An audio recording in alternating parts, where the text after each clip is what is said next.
Hello everyone, welcome to my channel Judiciary with Anusha. In my previous lecture, we have talked about Security Council.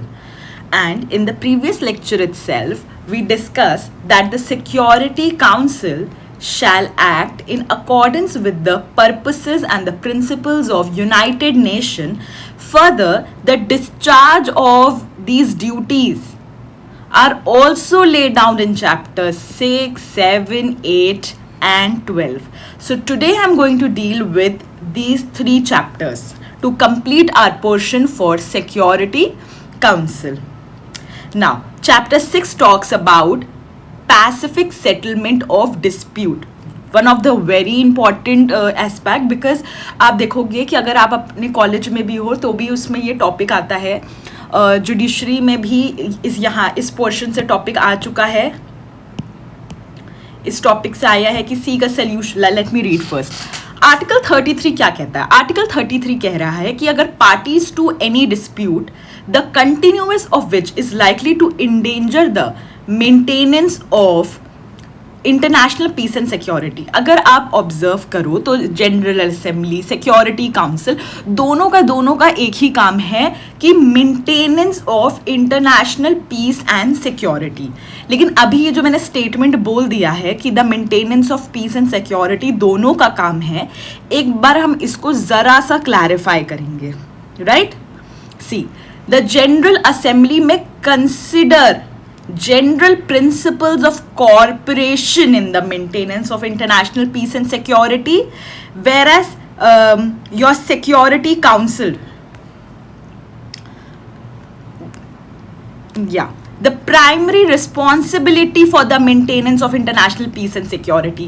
ये point मैंने अभी जो repeat किया है, ये क्यों रिपीट किया? ये मैंने इसीलिए रिपीट किया है या इसीलिए इस चीज़ की एम्फेसिस बढ़ाई है क्योंकि ये क्वेश्चन आया है कि प्राइमरी रिस्पॉन्सिबिलिटी किसकी. क्योंकि आप यहाँ पर international peace and security not only you see in General Assembly and Security Council but also in the preamble and also in principles and purposes. तो ये चीज़ बहुत ही इंपॉर्टेंट है, कोर ऑब्जेक्टिव है, यूनाइटेड नेशन ऑर्गेनाइजेशन बना गया है इस चीज़ के लिए. बट प्राइमरी रिस्पॉन्सिबिलिटी किसकी है? सिक्योरिटी काउंसिल की. वेराज इसके कॉर्पोरेशन के जनरल प्रिंसिपल्स अगर बनाने हो तो वो किसका है? वो काम है आपका जनरल असेंबली. तो कभी भी आए तो आप उस चीज़ को समझ सकते हो. Now moving forward with the pacific settlement of dispute, आप देखो the parties to any dispute जिसका कंटिन्यूएंस उनको लगता है कि इंडेंजर कर सकता है. अगेन क्या? The maintenance of peace and security shall first of all, this is the first step. अगर अब आपको अच्छे से समझना है, वैसे तो ये नहीं आता है लॉन्ग आंसर्स में, मतलब आपके मेंस में, बट अगर आप कॉलेज स्टूडेंट है तो आपके लिए बेनिफिशियल होगा कि फर्स्ट ऑफ ऑल एक सोल्यूशन वो लोग को सीख करना है. या तो वो सोल्यूशन बाय नेगोशिएशन कर सकते हैं, इंक्वायरी कर सकते हैं, मीडिएशन कर सकते हैं, conciliation, arbitration, judicial settlement, resort to regional agencies और रीअरेंजमेंट्स. ये है आपका चैप्टर 8. राइट, और other peaceful means of their choice, their own choice, कि ये तो है ही. तो अगर आप देखो लगभग कितने हैं? Negotiable instrument 1, inquiry 2, mediation 3, conciliation 4, arbitration 5, judicial settlement 6 and regional 7. So लगभग 7 है. अगर आप इसको भी काउंट कर ले तो 8. So there are total 8 solutions that are provided in Article 33. ये पता होना चाहिए, इससे क्वेश्चन आ चुका है.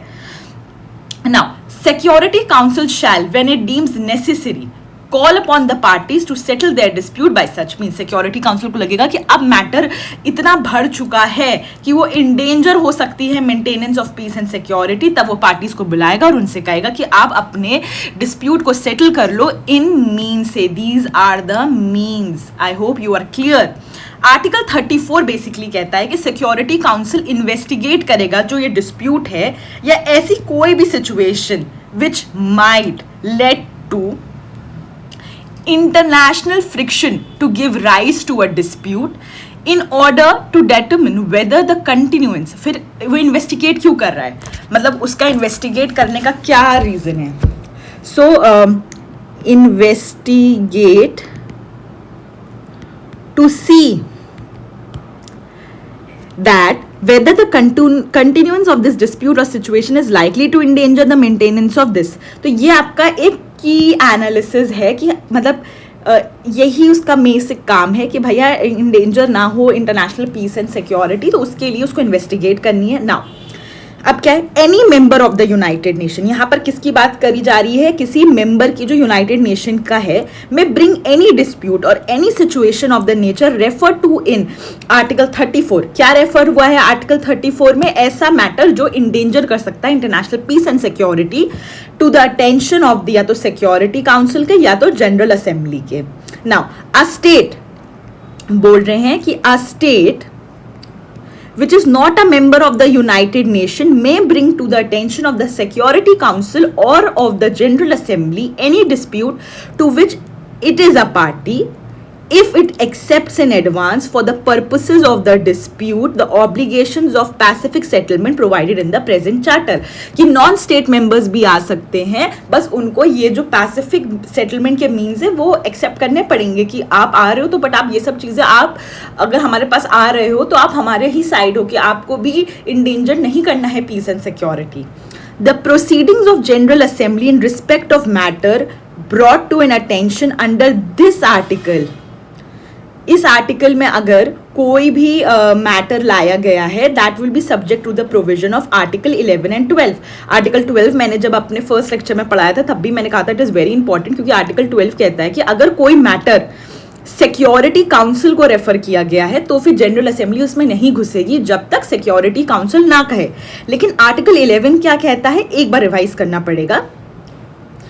Now, Article 11 क्या कहता है? The General Assembly में consider the general principle of cooperation in the maintenance of international peace and security। अगर जनरल असेंबली डिस्कस कर सकता है questions relating to the maintenance of international peace and security brought before by it by any member of the United Nation or Security Council or by a state which is not a member। तो ये चीज आप अच्छे से कर सकते हो। Any such question on which action is necessary shall be referred to the Security Council by the General Assembly। I hope 11 and 12 और क्लियर हो गया होगा। ऐसे ही अगर आप रिवाइज करते चलोगे ना फिर आपको खुद लगेगा कि हाँ हम माइंड मैपिंग इसकी कर सकते हैं।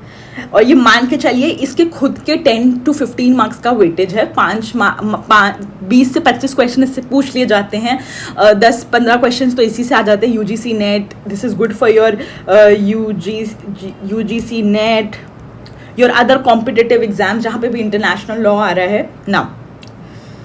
अब आ रहा है article 36।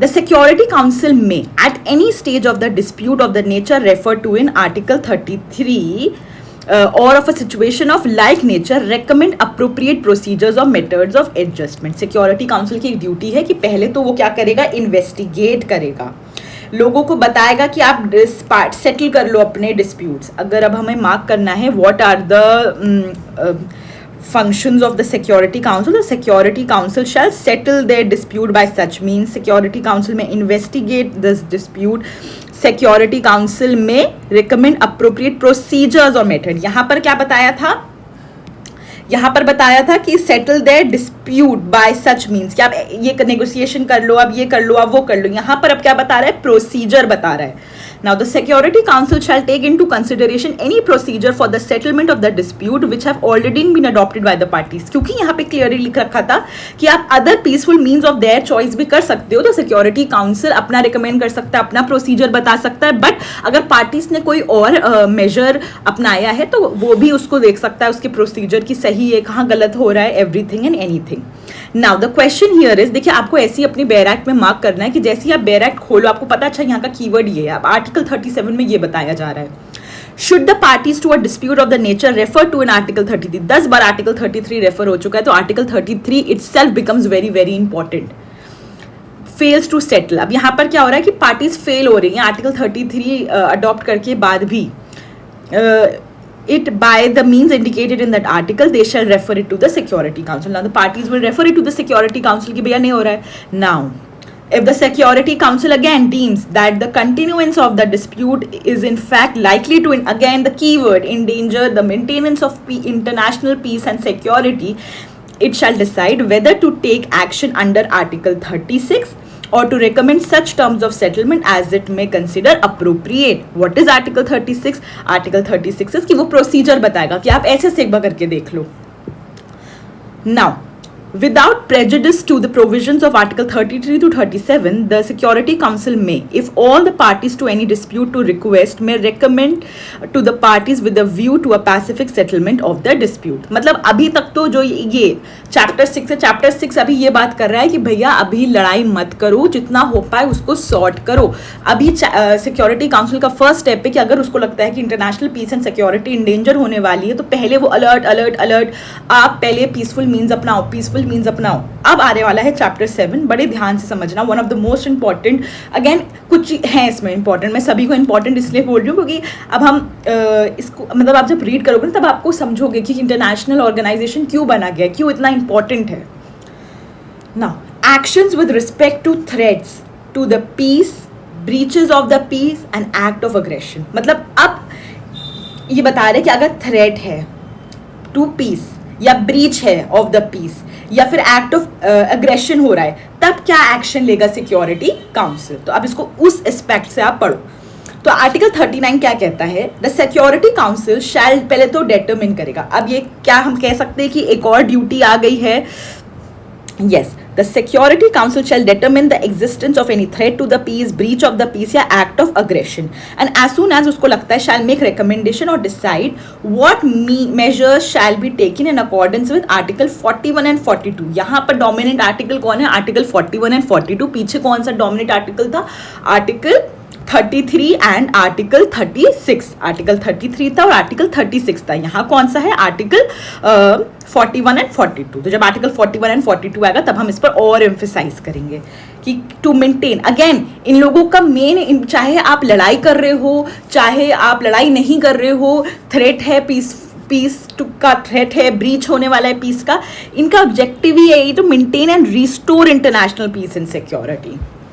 Now, in order to prevent an aggravation of the situation, कि जो सिचुएशन और बद से बदतर ना हो जाए, द सिक्योरिटी काउंसिल में बिफोर मेकिंग द रिकमेंडेशन और deciding upon the measures provided in article 39, पहले क्या करेगा वो, the first step that the security council will do is the Security Council may call upon the parties concerned to comply with such provisional measures as it deem necessary or desirable. पहले वो matters सुनेगा, देखेगा कि मतलब वो as a third party work करेगा, देखेगा कि कौन सी पार्टी ने सिचुएशन खराब करी, किस वजह से सिचुएशन खराब हुई, और अगर उसे लगता है कि अगर ये करने से सिचुएशन सही हो सकती है तो पहले वो पीसफुल मीन्स ही अडेप्ट करेगा. पीसफुल मीन्स नहीं होते हैं तब वो आगे डिसाइड करेगा कि अब ये मैटर कहाँ जाएगा.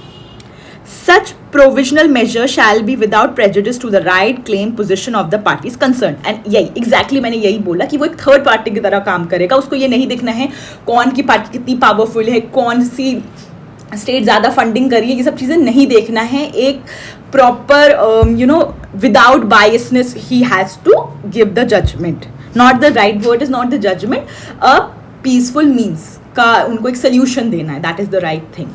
The Security Council shall duly take account of failure to comply with such provisional means. और अगर वो नहीं कर पाए, क्योंकि सिक्योरिटी काउंसिल का काम ही है वही करने का. Now, Article 41, most important article, right? The Security Council may decide what measures not involving, ऐसे कौन से measures करवाएं, involve करें जिसमें used of armed force are to be employed to give effect to its decision. तो basically the SEC may decide what measures not involving the use of armed force are to be employed, कि ऐसे decisions पर आए कि जहाँ पर armed force भैया ना use हो. And it may call upon the members of the United Nations to apply such measures. These may include complete or partial interruption of economic relation and of rail, sea, air, postal, telegraphic, radio and other means of communication and the severance of diplomatic relation. तो basically अगर अभी जैसे होता है ना घी सीधी उंगली से नहीं निकलती है तो हमें टेढ़ी करनी पड़ती है, तो that is the concept now security council is going to apply. कि पहले वो ये पीसफुल सेटलमेंट मीन्स बताता, लेकिन अब ब्रीच हो रहा है पीस को, तो सबसे पहले तो वो डिस्कस करेगा कि आप समझो. फिर वो ऐसे सोल्यूशन देगा कि जहाँ पर ये लोग मतलब बातचीत करें लेकिन आम क्या कहते हैं एम्प्लॉय ना करे, आर्म्ड फोर्स अप्लाई ना करे. फिर उसके बाद ये सब चीज़ें करेगा कि भैया मतलब लड़ाई ना हो, ये ना हो. ना should the security council consider that measures provided for in article 41 would be inadequate and have proof to be, अगर अब ये इनएडिक्वेट हो जाते हैं, ये क्या हो जाते हैं, inadequate. It may take such action by air, sea, land forces, so may be necessary to maintain or restore international peace and security. Such action may include demonstrations, blockade and other operations by air, sea by the members of the United Nations. So ये इसीलिए ये articles इतने important थे. Now article 43 इसमें बता रहे कि all members जो भी यूनाइटेड नेशन के मेंबर्स हैं, in order to maintenance of international peace and security undertake to make available to the security council on its call and in accordance with the special agreement or agreements, armed force assistance facilities including right of passage necessary for the purpose of maintaining international peace and security. Now ये चीज़ अब इसलिए मैंने आपको पहले वो नहीं पढ़ाया था, व्हाट मेंबर्स कैसे ऐड हो सकते हैं, कैसे रिमूव कर सकते हैं, पर्पसेस एंड प्रिंसिपल्स, कि अब आप समझोगे कि ये ऑलरेडी पर्पस एंड प्रिंसिपल्स और जब आप मेंबर को ऐड करते हो ना, उन सब में लिखा हुआ था. जब आप इन सब चीज़ों के लिए अग्री करते हो तभी आप मेंबर बन सकते हो यूनाइटेड नेशन का. तो यहाँ पर देखिए इस चीज़ की इंपॉर्टेंस आपको समझ में आएगी. Such agreement or agreement shall govern the number and types of forces, their degree of readiness and general location and the nature of facilities and assistance to be provided. जितना मार्क किया है सिर्फ उतना important है, बाकी read करने की भी ज़रूरत नहीं है. The agreement or agreement shall be negotiated as soon as possible on the initiative of the Security Council. That shall be concluded between the Security Council and members or between the Security Council and group of members, जैसा भी जितना भी लोग लगेंगे. Article 44.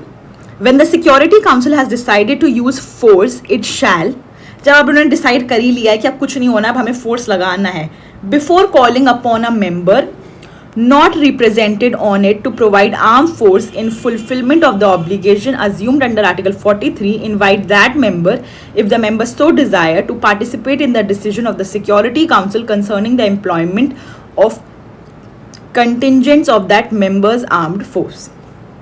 अब ये सब बेकार है. आर्टिकल 47 देखते हैं.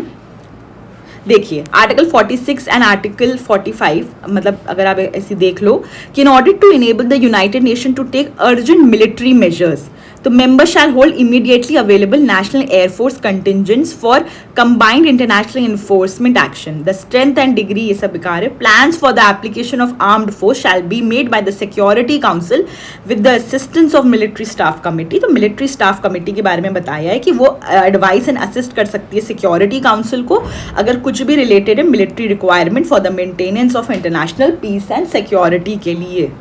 द मिलिट्री स्टाफ कमेटी में क्या होगा, एक चीफ ऑफ स्टाफ होगा for the permanent members of the security council. Any member of the United Nations not permanently presented on the committee shall be invited by the committee to be associated with when the efficient discharge of the committee's responsibility requires.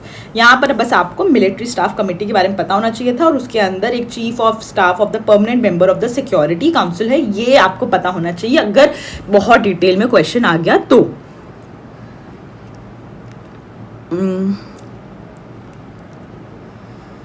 बाकी ये सब आप read कर सकते हो. अब आता है chapter 8 that talks about regional arrangement. तो बेसिकली रीजनल अरेंजमेंट क्या है कि nothing in the present charter precludes the existence of कोई regional arrangement or agencies for dealing with such matters relating to the maintenance of international peace and security. And जैसे कि कुछ होता है ना कि पार्टीज अपने आप ही डिसाइड कर लेती है कि अगर हम दोनों के बीच डिस्प्यूट हुआ तो we'll go to this forum और वील डू दिस मेजर, या अगर आपने ब्रीच कर दिया तो ऐसे ऐसे कॉन्सिक्वेंसेस होंगे. अगर आपने खुद ही में डिसाइड कर लिया है तब सिक्योरिटी काउंसिल, मतलब ये नहीं कि सिक्योरिटी काउंसिल उसमें इन्वॉल्व हो जाएगी, अगर वो भी मेजर फेल हो जाता है तब सिक्योरिटी काउंसिल इफेक्ट पे आएगी. So such arrange shall make every effort to achieve pacific settlement of local dispute. देखिए वहाँ पे वर्ड क्या दे दिया, local dispute through such regional arrangements. अब देखिए the security council utilize such regional, वो चाहे तो वो यूटिलाइज भी कर सकते हैं for enforcement action under the authority, but no enforcement action shall be taken under regional arrangement by regional agencies without the authorization of the security council. ये कुछ पॉइंट वो लगा था कि अगर MCQ में आ जाएगा तो आपको ध्यान रखना है. The security council shall at all times be kept informed about the activities undertaken or in contemplation under regional agreements or by regional agencies for the maintenance of international peace and security. देखिए यहाँ तक जो important था वो मैंने already mark कर रखा है, बाकी एक बार रीडिंग करने से कुछ नहीं जाता, आप एक बार रीडिंग ज़रूर कर लेना, बट जितना इंपॉर्टेंट था वो कर लिया है और इससे हमने सिक्योरिटी काउंसिल अपना प्रॉपर कंप्लीट कर लिया है। बाकी जो एक चैप्टर 12 है वो हम जब आगे बढ़ेंगे हम तब कंप्लीट करेंगे, अभी हम ऐसे जंप नहीं करेंगे। तो अभी तक हमने अपने 4 लेक्चर्स में जो कि मैंने जनरल असेंबली की तो 2 लेक्चर्स बनाए थे, one is on the basis of the chart and one is on the basis of like this only, और एक सिक्योरिटी काउंसिल का है। Now these are the duties, further duties of security council. I hope आपको पसंद आया होगा and stay tune for further videos. Thank you.